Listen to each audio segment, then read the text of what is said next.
that the United States is withdrawing from UNESCO. Kind of talk about the importance of UNESCO and why it's significant that the United States is withdrawing from it.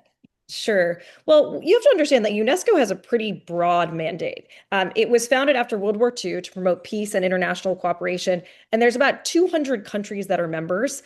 It's known for, you've probably gone to a country somewhere and they've said, this is a UNESCO World Heritage Site. So they designate all of these World Heritage Sites around the world to try to preserve their history and preserve their kind of originality so that they're not taken over, and there are resources dedicated to the preservation of those sites, which in countries which are economically not doing as well, they need that funding to be able to preserve those historical sites.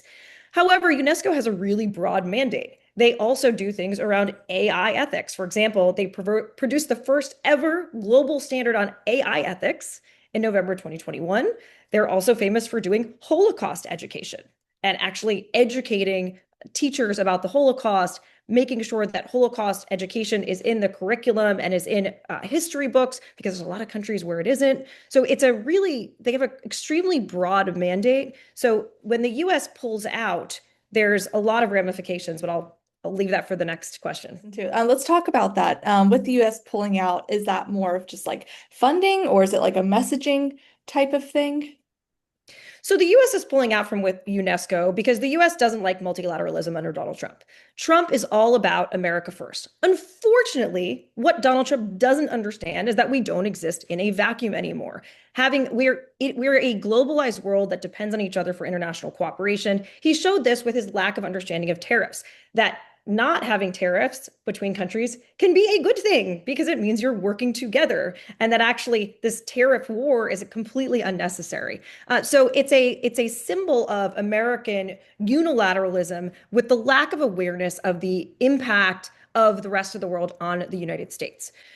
So there's a couple things here. So, well, first of all, there's 26 World Heritage Sites in the United States. So you have to keep that in mind. So those sites are going to lose some kind of funding and oversight by UNESCO.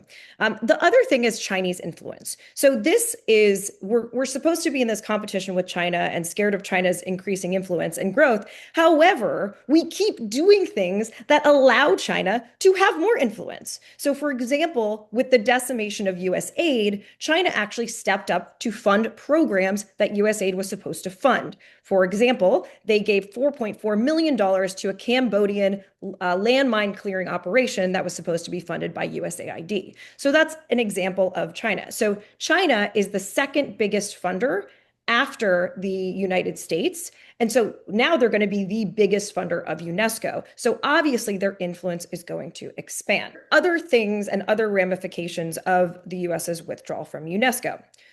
The irony is that one of the reasons that the US is saying they want to withdraw from UNESCO is anti-Israel bias.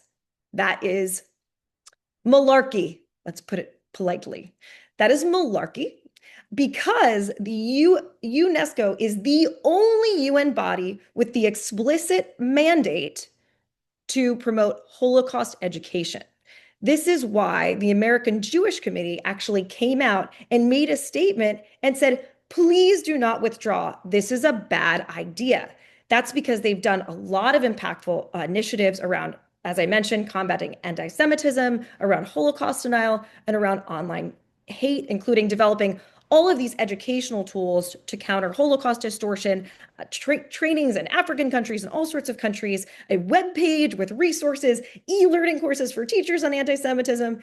They've supported 85 countries in implementing tools and training to educate students and teachers about the Holocaust and about genocide in general. So they've even worked with the US Holocaust Museum in DC. So this whole thing about anti-Israel bias, I don't buy it. It's really about American unilateralism and that Trump doesn't want to be part of international organizations because he doesn't play nice. He doesn't like to play nice. He likes to do things on his own, and he thinks that America can exist by itself, but the effect of the rest of the world has effect on us. There's also the role that they've taken in addressing AI ethics, which is going to be extremely important, especially with, frankly, our lack of leadership on AI ethics and AI regulation.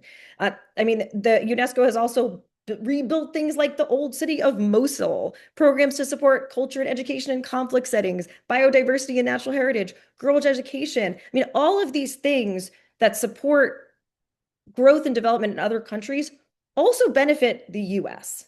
And we have to understand that. Our funding is not going to this foreign aid and it's never going to come back. This is about international cooperation. It's about peace. It's about education. It's about girls' education. All of these things, it's about if you're reducing conflict, conflict spread across borders, refugees spread across borders. This is not a, we do not live in a world that's just America. We live in a globalized world and we have to play nice with others.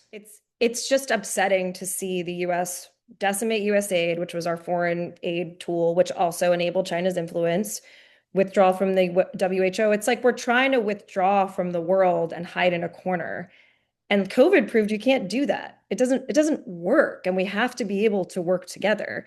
And it's just sad to see the US, which used to stand for things like human rights, education, the preservation of historical sites, refugee and asylum policy, and caring about refugees and conflict and being a leader around the world in ameliorating conflict and helping other countries. It's just really sad to see us retreat on our values.